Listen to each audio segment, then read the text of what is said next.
तो आज हम लेक्चर नंबर 5 अटेंड करने वाले हैं, जिसमें CSS का टेक्स्ट डिजाइनिंग के बारे में पढ़ेंगे। तो यहाँ पे जितने भी प्रॉपर्टीज और वैल्यू रिटर्न है वो सारे से हम टेक्स्ट को डिजाइन कर पाएंगे। तो चलिए एक एक करके सारे प्रॉपर्टीज को समझते हैं। फर्स्ट में कलर रिटर्न है, तो कलर से हम टेक्स्ट को कलर करते हैं और उसको हम 3 तरीके से कलर करते हैं, जैसे कि कलर का नेम से हो गया और RGB वैल्यू से करते हैं, उसके बाद हेक्स वैल्यू से करते हैं। उसके बाद है टेक्स्ट अलाइन। तो टेक्स्ट अलाइन का काम क्या होता है कि जो टेक्स्ट है उसको किस तरफ से दिखाना है, जैसे कि लेफ्ट से दिखाना है या राइट से दिखाना है और सेंटर से दिखाना है या जस्टिफाई का मतलब हो गया बराबर, बीच में दिखाना है दोनों साइड से। ये सारे के सारे प्रैक्टिकल में जानेंगे तो आपको आइडिया लग पाएगा कि इसका काम क्या होता है। उसके बाद है फॉन्ट साइज। तो फॉन्ट साइज से हम टेक्स्ट का साइज इंक्रीज और डिस्क्रीज कर पाएंगे, जो हमको नीड होगा उस अनुसार से उसका साइज हम लोग पुट करेंगे। उसके बाद है फॉन्ट स्टाइल। फॉन्ट स्टाइल का काम क्या होता है कि टेक्स्ट को कैसा दिखाना है, उसको टेढ़ा दिखाना है या नॉर्मल दिखाना है या अंडरलाइन दिखाना है, किस तरह से दिखाना है वो हम फॉन्ट स्टाइल से कर पाएंगे। उसके बाद है फॉन्ट वेट। तो फॉन्ट वेट का काम क्या होता है कि टेक्स्ट को कैसा दिखाना है, उसको बोल्ड दिखाना है या नॉर्मल दिखाना है। बोल्ड का मतलब उसका मोटा दिखाना है या क्या दिखाना है वो हम फॉन्ट स्टाइल से डिफाइन कर पाएंगे। उसके बाद है फॉन्ट फैमिली। तो फॉन्ट फैमिली से हम टेक्स्ट का फॉन्ट स्टाइल चेंज कर सकते हैं, जैसे कि कुछ यहाँ पे रिटेन है, देख सकते हैं आप, सेंट सेरिफ, कैलिबरी, मंगल सेरिफ, बहुत सारा फॉन्ट फैमिली होता है, वो आप MS वर्ड में जाके देख सकते हो और यहाँ पे इम्प्लीमेंट कर सकते हो। उसके बाद है टेक्स्ट ट्रांसफॉर्म। टेक्स्ट ट्रांसफॉर्म से क्या कर पाओगे यहाँ पे, जैसे कि देखिए लोअर केस का काम क्या है कि जितने भी टेक्स्ट होगा उसको हम स्मॉल में दिखा पाएंगे,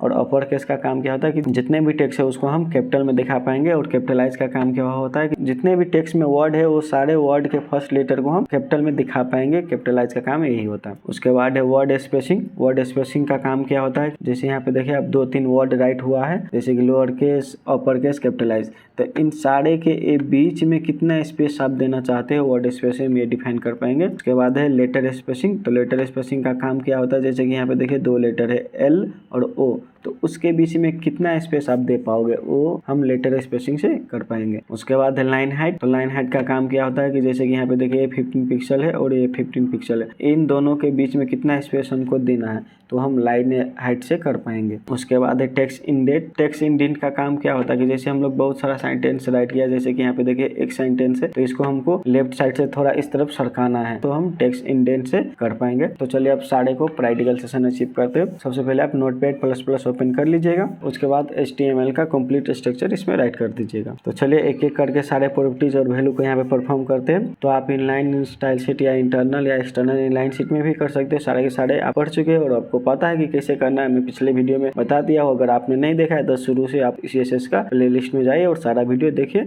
तो आपको पता लग जाएगा। तो चलिए मैं इंटरनल इनलाइन शीट को यूज करता हूँ। इंटरनल इनलाइन शीट को यूज करने के लिए सबसे पहले आपको स्टाइल टैग को स्टार्ट करना होगा और उसे क्लोज करना होगा, और उसके बीच में आपको जो भी प्रॉपर्टीज और वैल्यू राइट करना हो आप राइट कर सकते हो। तो यहाँ पे मैं एलिमेंट सिलेक्टर से इसको सिलेक्ट करता हूँ, जैसे कि यहाँ पे P टैग है, और सबसे पहले इसको मैं कलर प्रॉपर्टीज को राइट करता हूँ, इसका वैल्यू मैं रेड देता हूँ, यहाँ से सेव करता हूँ, फिर इसको मैं रन करता हूँ। जैसे यहाँ पे देखिए मैं रिफ्रेश करा तो सारा टेक्स्ट कलर हो चुका है। इसको आप मैं RGB से परफॉर्म करूंगा, तो कलर प्रॉपर्टीज के वैल्यू में RGB राइट करूंगा, फिर पेरेंथेसिस उसके अंदर में जो 3 पैरामीटर है उसमें मैं वैल्यू राइट कर दूंगा, फिर यहाँ से मैं सेव करता हूँ। अब यहाँ से मैं इसे रिफ्रेश करता हूँ, तो देखिए रिफ्रेश करने के बाद कुछ इस तरह से कलर इस पे परफॉर्म हुआ। इसके बाद अब हेक्स कोड से कलर करते हैं इसको। तो हेक्स वैल्यू से कलर करने के लिए आप आपको जो भी याद है आप यहाँ पे राइट कर सकते हो। अगर नहीं आपको राइट है तो आप गूगल पर जाइए, यहाँ पे सर्च कीजिए हेक्स कलर, तो बहुत सारा लिंक आ जाएगा, उस लिंक पे क्लिक करके आप जा सकते हो उस वेबसाइट पे, और यहाँ से आप हेक्स का वैल्यू देख सकते हो। कोई भी वैल्यू कॉपी कर लीजिए और यहाँ से पेस्ट कीजिए।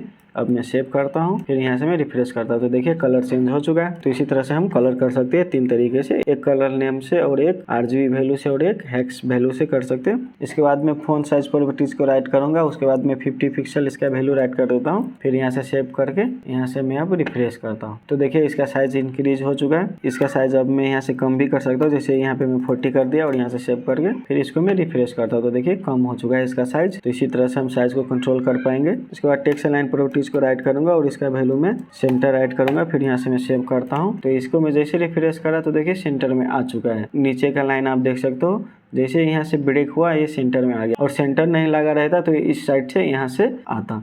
तो सेंटर का काम यही होता है कि कोई भी टेक्स्ट है उसको सेंटर में दिखाना। इसका और वैल्यू है लेफ्ट को मैं राइट करता हूँ, फिर यहाँ से सेव करता हूँ, और यहाँ से देखिए मैं जैसे रिफ्रेश करूंगा ये लेफ्ट से दिखने लगेगा। देखिए जैसे मैं रिफ्रेश करा सारा का सारा लेफ्ट से दिखने लगा। अब इसका वैल्यू मैं राइट देता हूँ, यहाँ से मैं सेव करूंगा, फिर यहाँ से देखिए मैं रिफ्रेश करता हूँ, अभी राइट से बिखरा हुआ है और प्रॉपर वे में लेफ्ट से। जैसे मैं रिफ्रेश करूंगा तो राइट से प्रॉपर वे में आ गया और यहाँ पे जो भी लाइन ब्रेक हुआ है वो राइट से शुरू हो रहा है और यहाँ देखिए लेफ्ट से वो बिखरा हुआ है। तो लेफ्ट, राइट और सेंटर का इस्तेमाल समझ चुके। अब जानते हैं जस्टिफाई का काम क्या होता है। तो जस्टिफाई को जैसे यहाँ पे मैंने राइट करा और सेव करा, फिर यहाँ से मैं रिफ्रेश करता हूँ। जैसे मैं रिफ्रेश करा तो लेफ्ट से भी प्रॉपर वे में मैनेज है और राइट से भी प्रॉपर वे में मैनेज है। जैसे कि बिखरा हुआ होता था पहले, कभी लेफ्ट से कभी राइट से, तो अभी नहीं है। तो इसे मैनेज करके आएगा जस्टिफाई में। तो टेक्स्ट अलाइन का भी यूज समझ चुके हैं। आप जानते हैं फॉन्ट स्टाइल का। तो फॉन्ट स्टाइल यहाँ पे मैंने राइट किया और यहाँ पे मैं नॉर्मल राइट करता हूँ, फिर यहाँ से सेव करता हूँ और यहाँ से मैं रिफ्रेश करता हूँ। तो देखिए कोई भी इस पे चेंजेस नहीं आए हैं क्योंकि ये बाय डिफॉल्ट नॉर्मल रहता ही है। इटालिक में यहाँ से राइट करता हूँ, फिर यहाँ से मैं जैसे रिफ्रेश करता हूँ तो देखिए इटालिक में दिखने लगा, जैसे कि थोड़ा तिरछा होकर ये दिख रहा है। तो इसी तरह से फॉन्ट स्टाइल को वर्क में ले सकते हैं। इसके बाद फॉन्ट वेट के बारे में जानते हैं। फॉन्ट वेट प्रॉपर्टीज को राइट करा, फिर उसका वैल्यू में बोल्ड राइट कर दूंगा, फिर यहाँ से मैं सेव करता हूँ। अभी देखिए मैं यहाँ से रिफ्रेश कर रहा हूँ। तो देखिए जैसे मैंने रिफ्रेश करा तो जितने भी टेक्स्ट था वो सारा का सारा बोल्ड हो चुका है, पहले से मोटा हो चुका है। देखिए जैसे मैं इस प्रॉपर्टीज और वैल्यू को यहाँ से इरेज करता हूँ, फिर सेव करता हूँ। देखिए मैं यहाँ से रिफ्रेश करता हूँ तो सारा का सारा एकदम थिन दिख रहा है, नॉर्मल में दिख रहा है, जैसे पतला हो चुका है। और जैसे मैं ये प्रॉपर्टीज और वैल्यू को राइट करके यहाँ पे सेव करता हूँ, फिर रिफ्रेश करता हूँ तो ये मोटा हो जाता है। तो फॉन्ट वेट को हम इसी के लिए यूज करेंगे, जैसे टेक्स्ट को मोटा दिखाना हो तो। इसके बाद हम फॉन्ट फैमिली प्रॉपर्टीज को यूज में लेंगे और इसका वैल्यू में सेंस सेरिफ राइट करूंगा, फिर यहाँ से सेव करता हूँ। अब यहाँ से मैं रिफ्रेश करता हूँ तो देखिए इस टेक्स्ट का फॉन्ट है जो चेंज हो चुका है। पहले दूसरा था, अभी देखिए सेंस सेरिफ इसका वैल्यू दिया तो उसमें कन्वर्ट हो चुका है। जैसे कि यहाँ पे और भी इसका वैल्यू है, जैसे कि कैलिबरी और मंगल और सेरिफ है। मैं यहाँ पे एक एक करके सारों को इस्तेमाल करता हूँ। कैलिबरी को राइट करा, अब यहाँ से मैं रिफ्रेश करता हूँ तो देखिए अब एक कैलिबरी फॉन्ट स्टाइल में यहाँ पे चेंज हो चुका है। अब यहाँ से मैं सेरिफ राइट करता हूँ, फिर सेव करता हूँ। अब यहाँ से मैं रिफ्रेश करता हूँ तो जैसे मैं यहाँ पे रिफ्रेश करा तो जो फॉन्ट स्टाइल सेरिफ मैंने राइट किया उसके फॉर्म में चेंज हो चुका है। तो फॉन्ट फैमिली का काम यही होता है कि टेक्स्ट के आप किस तरह से चेंज करना चाहते हो, उसका स्टाइल किस तरह से आप चेंज करना चाहते हो, फॉन्ट को कैसे दिखाना चाहते हो, उसके लिए हम फॉन्ट फैमिली को इस्तेमाल करेंगे। और बहुत सारा इसका वैल्यू रहता है जो आप MS वर्ड से ले सकते हो। इसके बाद टेक्स्ट ट्रांसफॉर्मर को यूज करेंगे। टेक्स्ट ट्रांसफॉर्म प्रॉपर्टीज का वैल्यू अपर केस राइट करूंगा, सेव करके यहाँ से देखिए आपकी सारा का सारा स्मॉल में रिटर्न है। मैं जैसे यहाँ पे रिफ्रेश करता हूँ तो सारा टेक्स्ट कैपिटलाइज में आ चुका है। तो अपर केस का काम यही होता है कि जितने भी टेक्स्ट होता है उसको कैपिटलाइज में कन्वर्ट करना। अभी देखिए कैपिटलाइज हो चुका है। अब यहाँ पे मैं लोअर केस वैल्यू राइट करूंगा, फिर यहाँ से मैं सेव करता हूँ और जैसे मैं रिफ्रेश करूंगा तो सारे के सारे लोअर केस में आ जाएगा, यानी कि स्मॉल लेटर में आ जाएगा। लोअर केस का काम यही होता है कि जितने भी टेक्स्ट कैपिटल में होगा या आधे कैपिटल में या आधे स्मॉल में, तो भी वो सारे को स्मॉल में कन्वर्ट कर देगा। इसके बाद जानते हैं कैपिटलाइज का। कैपिटलाइज वैल्यू यहाँ पे मैंने राइट करा, फिर सेव करा, यहाँ से देखिए मैं रिफ्रेश कर रहा हूँ तो हर एक वर्ड के पहले जो फर्स्ट लेटर है वो कैपिटल में आ रहा है। जैसे कि देखिए यहाँ पे S कैपिटल में है, यहाँ पे D कैपिटल में है। तो कैपिटलाइज का काम यही होता है कि जितने भी वर्ड है उसका फर्स्ट लेटर को कैपिटल में दिखाना। इसके बाद वर्ड स्पेसिंग के बारे में जानते हैं। वर्ड स्पेसिंग प्रॉपर्टीज राइट करूंगा, फिर इसका वैल्यू में 25 पिक्सल राइट करता हूँ, यहाँ से मैं सेव करता हूँ। फिर देखिए यहाँ से मैं रिफ्रेश करता हूँ तो जैसे मैंने रिफ्रेश करा तो सारे वर्ड के बीच में 25 पिक्सल गैप आ चुका है। देखिए यहाँ पे 25 पिक्सल का स्पेस आ चुका है। तो यहाँ पे जितने हम राइट करेंगे उतना स्पेस आएगा। जैसे कि मैं यहाँ पे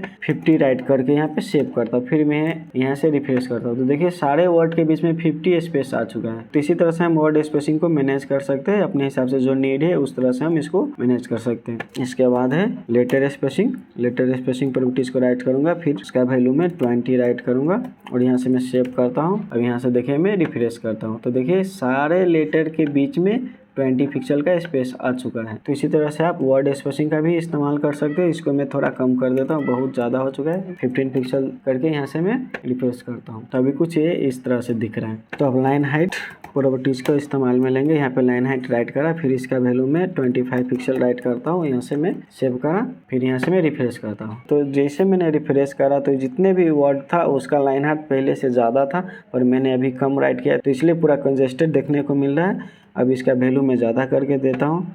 जैसे मैं यहाँ पे 50 राइट करा, फिर सेव करा, फिर यहाँ से मैं रिफ्रेश करता हूँ। तो अब देखिए पहले से थोड़ा ज़्यादा लाइन हाइट है इसका। जैसे कि देखिए फर्स्ट लाइन और सेकेंड लाइन के बीच में थोड़ा स्पेस है पहले से। अब मैं इसको थोड़ा और करके देखता हूँ। जैसे मैं यहाँ पे 70 राइट करूँगा, फिर सेव करता हूँ, फिर यहाँ से मैं रिफ्रेश करता हूँ। तो देखिए पहले से ज़्यादा स्पेस आ चुका है दोनों वर्ड के बीच में। तो इसी तरह से हम लाइन हाइट को कंट्रोल कर सकते हैं। जैसे मैं यहाँ पे 100 देता हूँ, फिर सेव करता हूँ, फिर यहाँ से मैं रन करता हूँ। तो देखिए जैसे मैंने रिफ्रेश करा तो फर्स्ट लाइन और सेकेंड लाइन के बीच में 100 पिक्सल का गैप गैप आ चुका है। तो लाइन हाइट का काम यही होता है कि जो फर्स्ट लाइन वाला टेक्स्ट है और सेकेंड लाइन वाला टेक्स्ट है उन दोनों को बीच में कितना गैप दिखाना है। इसके बाद लास्ट है टेक्स्ट इंडेट। तो टेक्स्ट इंडेट प्रॉपर्टीज को यहाँ पे मैं राइट करता हूँ, फिर इसका वैल्यू मैं दे देता हूँ 250 पिक्सल, फिर यहाँ से मैं सेव करता हूँ। अब देखिए मैं यहाँ से जैसे रिफ्रेश करता हूँ तो फर्स्ट लाइन का जो भी टेक्स्ट है वो 250 पिक्सल लेफ्ट से सरक चुका है राइट साइड में। तो आज के वीडियो में आप पढ़ चुके हैं टेक्स्ट डिजाइनिंग का सारा प्रॉपर्टीज और वैल्यू। तो इसको आपको ज्यादा से ज्यादा प्रैक्टिस करना है ताकि इन सारे प्रॉपर्टीज और वैल्यू पर आपको कमांड बैठ जाए और आपको ज्यादा से ज्यादा डिफरेंट टाइप का टास्क करना है। तो आई होप आज के वीडियो में आप ये सारे प्रॉपर्टीज और वैल्यू समझ चुके होंगे। अगर ये वीडियो आपको अच्छा लगा तो मेरे चैनल को लाइक शेयर एंड सब्सक्राइब कर दीजिए। मिलते हैं आप नेक्स्ट वीडियो में। Bye bye, see you.